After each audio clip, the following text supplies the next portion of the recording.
வணக்கம் நண்பர்களே, நான் உங்க பிரேம் பேசுறேன். இன்னைக்கு ரொம்ப முக்கியமான ஒரு வீடியோ பார்க்க போறோம். கடந்த வாரம் USCIS அவங்க அஃபிஷியல் வெப்சைட்ல ஏலியன் ரெஜிஸ்ட்ரேஷன் யாரெல்லாம் பண்ணும், யாரெல்லாம் கண்டிப்பா பண்ணும், இதுக்கு பெனால்ட்டி இருக்கு, ஜெயில் தண்டனை கூட இருக்குங்கிற மாதிரியான ஒரு பெரிய நியூஸ் ரிலீஸ் பண்ணியிருந்தாங்க. அதை எல்லாருமே பப்ளிஷ் பண்ணது பார்த்துருப்பீங்க. நிறைய பேர் ஒரு விவாதம் எழுது, என்னோட குழந்தைங்களுக்கு 13, 14, 15 வயசு ஆகுது, இல்லை என் குழந்தைங்களுக்கு 14 வயசு ஆகி 4 வருஷம் 18 வயசு ஆகுது. இப்போ நான் என்ன பண்ணணும், எப்படி ரிஜிஸ்டர் பண்ணணும், ஃபிங்கர் பிரிண்ட் வைக்கணுமா, இந்த மாதிரி நிறைய குழப்பம் போய்கிட்டே இருக்கு. ஈவன் விசா ஹோல்டர்ஸ் கேட்குறாங்க, I-485 பண்ணி EAD வாங்கியிருக்காங்க, அவங்க கேட்குறாங்க, கிரீன் கார்டு ஹோல்டர்ஸ் கேட்குறாங்க. இந்த மாதிரி நிறைய கேள்விகள் வந்துகிட்டே இருக்கு. இதுக்கெல்லாம் பதில் சொல்றதுக்கு நம்ம நிகழ்ச்சியில் இன்னைக்கு இமிகிரேஷன் அட்டானியே வர போகிறாங்க. ஸோ அவங்கள்ட்டே நிறைய கேட்டு தெரிஞ்சுக்க போகிறோம்.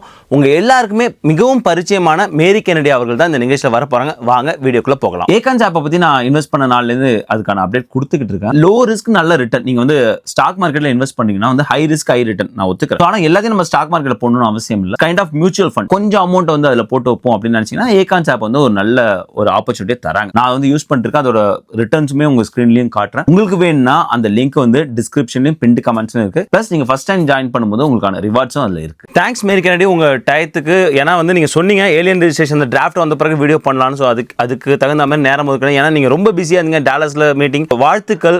டாப் 20 உமன் இந்த USAன்னு உங்களுக்கு அவார்ட் கொடுத்துருக்காங்க. ரொம்ப ரொம்ப சந்தோஷம். எங்க சேனல் சார்பாகவும் மக்கள் சார்பாகவும் பெரிய வாழ்த்துக்கள். அதுக்கு தேங்க்ஸ் பிரேம். ஆக்சுவலா நான் அந்த போன தடவை பண்ண அந்த விமன்ஸ் டேவோட பண்ண வீடியோக்கு ரொம்ப நிறைய பர்சனல் எப்படி சொல்றதுனே தெரியல, அவ்வளவு தூரம் அப்ரிஷியேட் பண்ணி சொல்லியிருந்தாங்க. One thing I feel is அந்த வீடியோ ஒரு கனெக்ட் பண்ண முடிஞ்சது. நம்ம எத்தனை விஷயங்கள் இமிகிரேஷன் பத்தி பேசினாலும் இவங்க கூட தான் நம்ம பார்த்துட்டு இருக்கோமான்ற ஒரு கனெக்ஷன் கொடுத்தது. எனக்கும் அது ரொம்ப சந்தோஷம். ஏலியன் ரெஜிஸ்ட்ரேஷன் நம்ம முன்னாடி பார்க்கும்போது ஒரு டிராஃப்ட்ல இருந்தது, இப்போ பப்ளிஷ் பண்ணிட்டாங்க. முதல்ல இந்த ஏலியன் ரெஜிஸ்ட்ரேஷன் என்னன்னு ஒரு ஹை லெவல் கொடுத்துருங்க. யூஸ்வலா எல்லாம் என்ன பண்ணுவாங்கன்னா, அமெரிக்கன் இமிகிரேஷன் லாயர்ஸ் அசோசியேஷன் இருக்கு இல்லைங்களா, அதுல ஒரு நியூவா ஏதாவது ஒண்ணு வரும்போது அவங்கள சம்மரைஸ் பண்ணி இதுதான் அப்படின்னு கொடுப்பாங்க. ஆனா எனக்குமே நீங்க கேட்டீங்க, அதுக்கப்புறம் நிறைய பேர் தமிழ் சங்கம்ல இருந்து கேட்டிருந்தாங்க. ஏன்னா people are very concerned about it. கொஞ்சம் பயப்படுறாங்க அப்படிங்கறதால நான் இன்னைக்கு காலையில டீமோட சேர்ந்து இருக்கிற இன்ஃபர்மேஷனையாவது நம்ம ஷேர் பண்ணுவோம். அதுக்கப்புறம் வர வர we can always update itன்றதால தான் இவ்வளவு சீக்கிரமா ஒரு வீடியோ பண்ணிடுவோம் அப்படிங்கிறதுக்காகவே வந்தோம். நாங்க ஃபர்ஸ்ட் ஏப்ரல் 12th இருந்து கண்டிப்பா மேண்டேட் பண்ணிருக்காங்க. சோ நம்ம அதுக்கு மேல don't take a chance on that. இன்னொன்னு என்னன்னா, இன்னும் comment section is still open. அது இன்னும் போயிட்டு தான் இருக்கு, which is open till May 12th. So அப்போ எதனால கமெண்ட் செக்ஷனுக்கு முன்னாடியே இதை மேண்டேட்ரியா கொண்டு வராங்க அப்படின்னா, respecting the executive order that has been release by the president. So அதோட இம்பார்ட்டன்ஸ் இருக்கிறதுனால ஈவன் டாக்குமெண்ட்லயே நாங்க பார்த்தோம்னா it says that to respect that of the executive order April 12th ஆரம்பிக்கிறாங்க. ஸோ அந்த கமெண்ட் செக்ஷன்ல என்ன பண்ணுவாங்கன்னா, இதுல என்னென்ன விஷயங்களை மாத்தி பண்ணலாம் அப்படிங்கறத people will just talk about it. It can be from a law firms or an individual and everybody will be doing it. So அது வர வரைக்கும் கண்டிப்பா நமக்கு அதுக்கப்புறம் ஒரு updates. One of the important updates பாத்தீங்கன்னா, இப்போதைக்கு ஃபிங்கர் பிரிண்டிங்க்கு பேமெண்ட் இல்லை. ஆனா there is a suggestion that it can be $30 பே பண்ணி பண்ற மாதிரி வரும். இதெல்லாம் இன்னும் it's all a part of the suggestions தான். பட் எனிவே இந்த ஒரு இது வரப்போகுது, ஏப்ரல் 12 பிறகு வரப்போகுது. அதுல வேணா அதுல அப்டேட்டட் இருக்கலாம். அது எல்லாமே புரியுது. இப்போ இந்த ஏலியன் ரெஜிஸ்ட்ரேஷனா புரியுது. இது எல்லாமே டிபெண்டன்ட் கிட்ஸ் தான் நம்ம பேச போறோம் இல்ல? ஆமா, கரெக்ட். ஆமா, நம்ம டிபெண்டன்ஸ் அதுவும் இல்லாம 14 இருக்கிறவங்களுக்கு if they have reached 14, அவங்க இண்டிபெண்டன்ட்டா they have to do that registration through their own online portal account actually. So USCISல ஒரு ஆன்லைன் அக்கௌண்ட் கிரியேட் பண்ணிட்டு, இப்போ ஒரு கிட் இருக்காங்க 14 இயர்ஸ் மேலே இருக்கு, எனி ஏஜ் இருக்கலாம், அவங்க போய் கிரியேட் பண்ணிட்டு போய் செக் பண்ணலாம். அப்படிதான் சொல்றீங்க? ஆமா, கரெக்ட். அவங்க ஒரு ஆன்லைன், அது இட்ஸ் வெரி சிம்பிள் ப்ராசஸ்ங்க பிரேம். அதாவது இவங்க பேரண்ட்ஸோட ஹெல்ப்போ இல்ல பசங்க அவங்க, ஆனா இட் ஷுட் பி இந்த நேம் ஆஃப் த இண்டிவிஜுவல். இப்ப ஃபார்மே பாத்தீங்கன்னா 14 இருக்கும்போது 539 இருக்கு இல்லைங்களா, டிபெண்டன்ட் ஃபார்ம். அது அவங்க தான் பண்ணணும், அவங்க தான் சைன் பண்ணணும். அந்த மாதிரி தான் இது ஒரு அக்கௌண்ட் கிரியேட் பண்ணிட்டு ஜஸ்ட் அந்த ஸ்டெப் பை ஸ்டெப் நாங்க ஒரு லெவல் வரைக்கும் கிரியேட் பண்ணி பார்த்தோம். ஏன்னா just how does it gone, it's just flowing through. அவ்வளவுதான். ஒரு ஆன்லைன் அக்கௌண்ட், அதுல இந்த G325 அந்த ஃபார்ம் அதை நீங்க பண்ண ஆரம்பிச்சீங்கன்னா அது பயோகிராபிக் இன்ஃபர்மேஷன் தான். நீங்க எவ்வளவு நாள் இங்க இருந்தீங்க, it's all about the records. எதுக்காக இந்த பர்பஸே அப்படி பாத்தீங்கன்னா, இப்ப கனடால இருந்து டிராவல் பண்றவங்களுக்கு I-94 இருக்காது, because they come through the road. அதுக்கப்புறம் அந்த ஷிப்ல இருந்து இறங்குறவங்களுக்கு இருக்காது. And also the purpose of this to bring it up is to see that ஒரு டாக்குமெண்ட் இல்லாதவங்களுக்கு எப்படி அதை ட்ராக் பண்றது அப்படிங்கிற ஒரு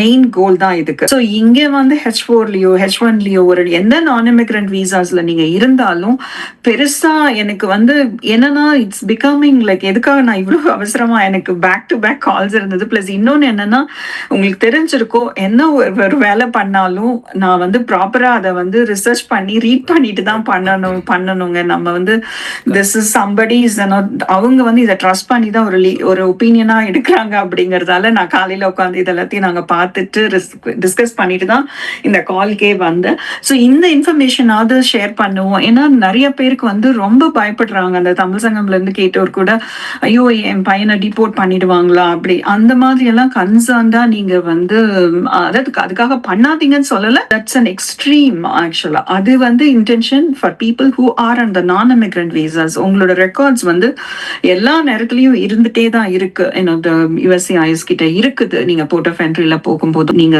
விசாக்கு போகும்போதோ பட் தேர் ஸ்ட்ரீம் லைனிங் அந்த மாதிரி யோசிங்க. Don't worry about too much about the consequences. $5,000 வந்துடுமா, டிபோர்ட் பண்ணிடுவாங்களா, என்னோட என்ன ஆக போகுதுன்றத வந்து இப்போதைக்கு நீங்க வந்து அதை பத்தி பயப்பட வேண்டாம். ஆமா, ஏன்னா நிறைய பேர் அந்த USCIS வெப்சைட் படிக்கும்போது அவங்க கிரிமினல் அண்ட் சிவில் அந்த மாதிரி அந்த பனிஷ்மெண்ட் சொல்லும்போது கொஞ்சம் இயல்பாகவே அந்த பயம் வந்துடுறது.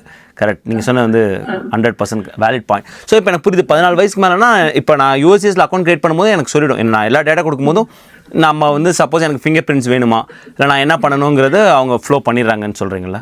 ஆமாம், கரெக்டுங்க. அது வந்து அப்படியே ஃப்ளோ த்ரூ ஆகுது. ஸோ நான் சொன்ன மாதிரி இன்னும் கமெண்ட் செக்ஷன்ல இருக்குது இவங்களோட லைக் அந்த பீரியட்ல there is a changes that is getting expected. அது வர நம்ம வந்து அப்டேட் பண்ணலாம். இன்னும் as I said, ஏழாவிலிருந்து இன்னும் வந்து அவங்க வந்து ஒரு சம்மரியா பண்ணுவாங்க. ஸோ நான் ஏதாவது ஒன்று இருந்ததுன்னாங்க உங்ககிட்ட கூட கொடுத்துட்றேங்க frame, I'll explain it to you. இல்லைன்னா நம்ம ஒரு குயிக் அப்டேட் வீடியோ கூட நம்ம பண்ணிடலாம். ஆக்சுவலா what are the changes that is happening அப்படிங்கறதையும் நம்ம சொல்லிடலாம். இப்போதைக்கு நீங்க பிலோ 14 இருந்தாலும் parents have to register. So நீங்க அதையும் நீங்க பண்ணுங்க. இன்னொன்னு என்னன்னா டாக்குமெண்ட்ஸை வந்து நாங்க when we were reviewing we just also noticed முன்னாடி வந்து AR11 இப்போ வந்து 10 daysக்குள்ளார பண்ணணும்ன்றது சேஞ்ச் ஆஃப் அட்ரஸ் எப்போ நீங்க மாத்தினாலும் you are supposed to do that within 10 days. ஆனா இதுல வந்து திரும்பியும் இன்சிஸ்ட் பண்ணிருக்காங்க that will result in a deportation அப்படிங்கறது வந்து மென்ஷன் பண்ணிருக்காங்க. ஸோ இது வரைக்கும் சீரியஸா AR11 எடுத்துக்காதவங்க கூட they have to make a note. என்ன நேரத்துல உங்களோட வீட்டு address, it's not about the work address. Work address is related to the LCA அந்த H1Bல இருந்தீங்கன்னா இது வந்து வீட்டு அட்ரஸ். ஆக்சுவலா நான் இன்னொன்னும் சொல்ல விரும்புறேன். ஒரு 2 weeks முன்னாடி ஒரு they came for a consultation, they are on the green card. So அதுல வந்து one of the requirements if they the child turns 14 அப்போ வந்து அவங்க வந்து திரும்பியும் வந்து ஒரு I-90 ரெனியூவல் பண்ணணும் ஆக்சுவலா. ஸோ ஜஸ்ட் ஒரு எக்ஸாம்பிளுக்காக சொல்றேன் நான்.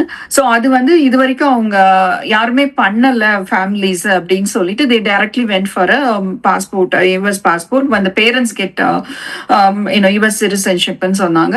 பட் இதுல வந்து அதையும் இன்சிஸ்ட் பண்றாங்க. ஸோ அதனால என்ன சொல்ல வரேன்னா if you have to do that நீங்க அதை வந்து ஒரு சின்ன விஷயமா எடுத்துக்காதீங்க. because it might result in a very big consequences when you just start like வந்து இல்ல எனக்கெல்லாம் இல்ல நிறைய பேர் பண்ணலன்றது இல்லாம நீங்க ஃபோக்கஸ் பண்ணுங்க. உங்களோட டாக்குமெண்டேஷன்ஸை ப்ராப்பரா வச்சிருங்க. we'll keep talking about it. But இன்னைக்கு நம்ம இந்த கால் வந்து இதுக்குன்ற மாதிரி ஏலியன் ரெஜிஸ்ட்ரேஷனுக்குன்னு இருக்கிறதால nothing to worry about it. நீங்க ஆன்லைன் அக்கௌண்ட் கிரியேட் பண்ணுங்க. 14னா குழந்தைங்க அவங்களே பண்ணட்டும். பிலோ 14னா கண்டிப்பா வந்து நீங்க யாராவது ஒரு பேரண்ட்ஸ் வந்து கைட் பண்ணி பண்ணுங்க.